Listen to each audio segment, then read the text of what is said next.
Assalamualaikum warahmatullahi wabarakatuh. Perkenalkan, nama saya Farel Afrizal Malna dari Prodi Psikologi B. NIM saya 230701051. Di sini saya akan menerangkan tentang Gestalt. Pengertian: teori yang menjelaskan proses persepsi melalui perorganisasi suatu komponen-komponen yang memiliki hubungan, pola, dan juga kemiripan yang bersatu menjadi kesatuan. Tokoh Gestalt: Max Wertheimer. Ia merupakan perintis teori Gestalt yang telah memulai eksperimen tentang pengamatan atau persepsi problem solving. Tokoh kedua, Wolfgang Kohler. Ia merupakan pencetus insight dalam teori Gestalt. Ia melakukan penelitian insight pada simpanse.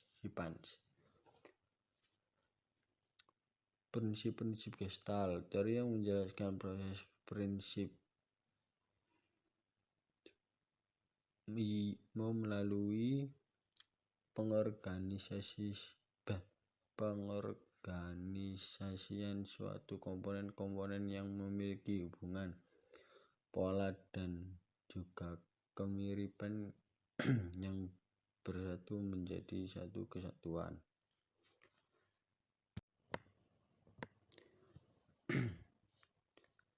Kelebihan dan kekurangan Gestalt. Kelebihan: teori ini lebih melihat manusia sebagai seseorang individu yang memiliki keunikan, di mana mereka harus berhubungan dengan lingkungan yang ada di sekitar mereka. Dengan teori Gestalt yang lebih menekankan akan pentingnya pengertian dalam pembelajaran suatu maka akan lebih berhasil dalam mencapai kematangan dalam proses belajar. Kekurangan tentang Gestalt. Karena menurut Gestalt, suatu hal yang dipelajari dimulai dari keseluruhan, maka dikhawatirkan akan menimbulkan kesulitan dalam proses belajar, sebab beda yang harus ditanggung sangat banyak. Belajar dan berpikir tentang Gestalt.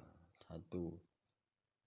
Psikologi Gestalt tidak hanya membahas mengenai organisasi persepsi, tapi juga membahas masalah belajar, berpikir, dan bahkan perkembangan anak. Wertheimer misalnya sudah menjelaskan bahwa mengenai berpikir, dan Kafka menjelaskan mengenai belajar. Wertheimer membedakan antara reproductive thinking dan productive thinking.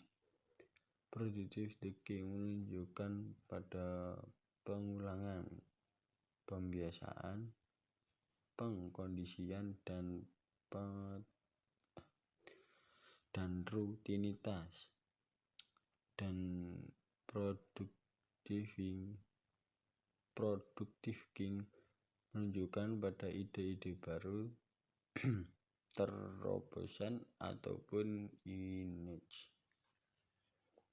Kafka, yakni bahwa proses belajar umumnya selalu sensori, motor, sharing. Kafka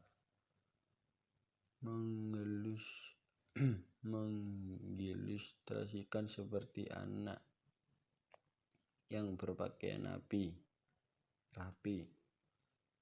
Dan Rothkopf, tipe belajar yang paling tinggi adalah intentional learning, yaitu dia belajar yang menggunakan seseorang bahasa.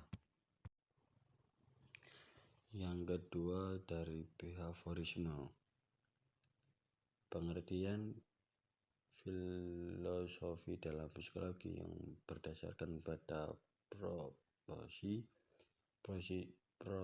proposisi bahwa semua yang dilakukan organisme merupakan tindakan perilaku atau perasaan dapat dan harus dianggap sebagai perilaku. Tokoh-tokoh behaviorisme. 1. Ivan Petrovich Polvil. Ivan Petrovich merupakan ahli psikologi dalam Rusia yang mengemukakan bahwa individu dapat dikendalikan dengan cara stimulus alami yang tepat untuk mendapatkan respon diinginkan. Dalam teori behaviorisme, Thorndike menemukan hukum belajar seperti hukum kesiapan, hukum latihan, dan hukum akibat. Prinsip-prinsip behaviorisme. Stimulus dan respon, informasi, pengutangan positif dan negatif, pengutangan primer dan sekunder, kesederhanaan, memberi keuntungan, pembentukan perilaku kepunaan. Kelebihan behaviorisme. Kelebihan teori behaviorisme. Teori behaviorisme cocok diterapkan untuk melatih anak yang masih membutuhkan dominasi peran orang dewasa, lantaran suka mengulangi dan harus dibiasakan suka meniru dan senang dengan bentuk penghargaan langsung seperti ujian. Behaviorisme. Kekurangan pembelajaran siswa berpusat pada guru, bersifat mekanistik dan hanya berorientasi pada hasil yang diamati dan diukur. Teori belajar behaviorisme. Perubahan tingkah laku sebagai akibat dari adanya pengalaman dan latihan dalam hubungan stimulus dan respon. Yang ketiga, fungsionalisme, pengertian pemikiran tidak dapat menolak substansi imaterial. Kita menyatakan bahwa pada akhir semua substansi bersifat material. Tokoh-tokoh fungsionalisme. William James R. Engel. Metode yang dipergunakan dalam rangka penilaian mengenai kegunaan sebuah lembaga kemasyarakatan, struktur sosial dalam lingkungan masyarakat. Ciri-ciri fungsionalisme. Fungsi-fungsi psikologi dalam adaptasi terhadap lingkungan sebagai adaptasi biologis. Darwin, kemampuan individu untuk berubah sesuatu tuntutan dan hubungan dan lingkungan adalah suatu yang terpenting.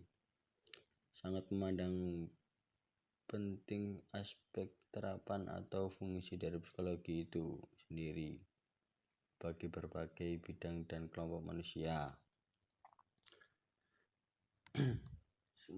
Behaviorisme tentang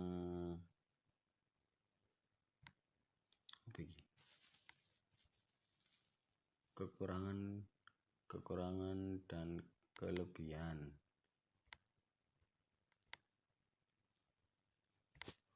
Ciri-ciri fungsionalisme. Aliran fungsionalisme memiliki beberapa ciri khas, yaitu menekankan pada fungsi mental dibandingkan dengan elemen-elemen mental.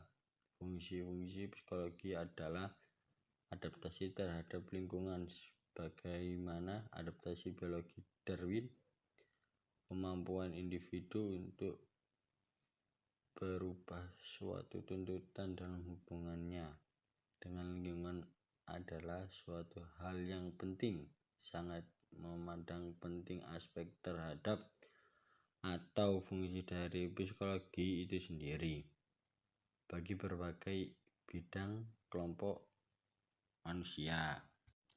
Psikoanalisis. Pengertian. Salah satu metode yang kerap digunakan untuk membantu seseorang agar memahami kekuatan bawah sadarnya yang lebih berperan dalam perilaku, pikiran, dan emosi. Tokoh-tokoh psikoanalisis. Sigmund Freud bisa dipandang sebagai teknik terapi dan juga sebagai salah satu aliran dalam ilmu psikologi. Terus kelebihan dan kekurangan psikoanalisis.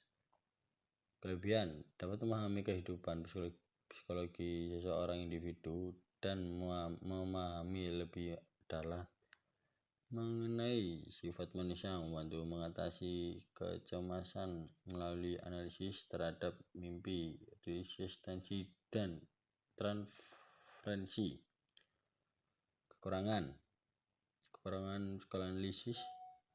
Teknik dan penekanan yang dilakukan terkadang terlalu merendah martabat manusia, meskipun tidak selalu disadari dengan orang baik. Perilaku seseorang ditentukan oleh energi perspiksi adalah teori yang meragukan dan kerap kali psikoanalisis minimal nasional. Hubungan teori psikoanalisis dengan pendidikan. Psikoanalisis memiliki andil besar dalam dunia pendidikan.